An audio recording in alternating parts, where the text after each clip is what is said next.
Tel que vous le constatez, chers téléspectateurs, nous sommes bel et bien devant le Palais du Peuple où devait se tenir à la Chambre basse du Parlement une plénière qui avait un seul point à l'ordre du jour et cet unique point porté sur l'élection et l'installation du premier vice-président de l'Assemblée nationale.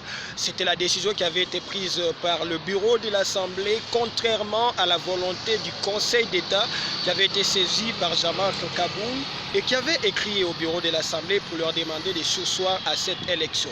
Je vous confirme que la plénière n'a pas eu lieu, bien que tout était déjà prêt. Nous avons constaté que le décor était déjà planté, des bâches, des campagnes de sensibilisation pour la candidate qui devait être votée étaient placées. Alors la situation trouvée sous les est la suivante.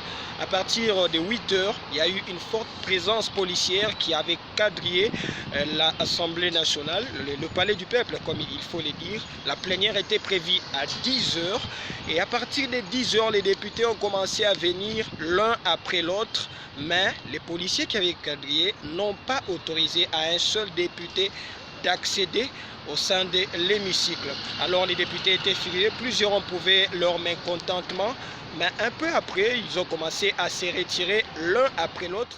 On vous trouve ici dehors, alors qu'il y a plénière. Qu'est-ce qui ne va pas?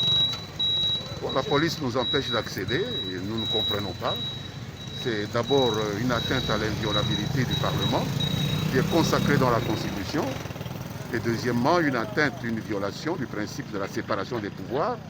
Nous n'avons aucun lien organique avec le Conseil d'État. Il peut prendre ses décisions, nous pouvons faire appel, mais il ne peut pas empêcher le Parlement de fonctionner. C'est totalement hors du droit et nous sommes tenus de respecter le droit parce que nous sommes dans un état de droit et nous irons jusqu'au bout. Merci, honorable.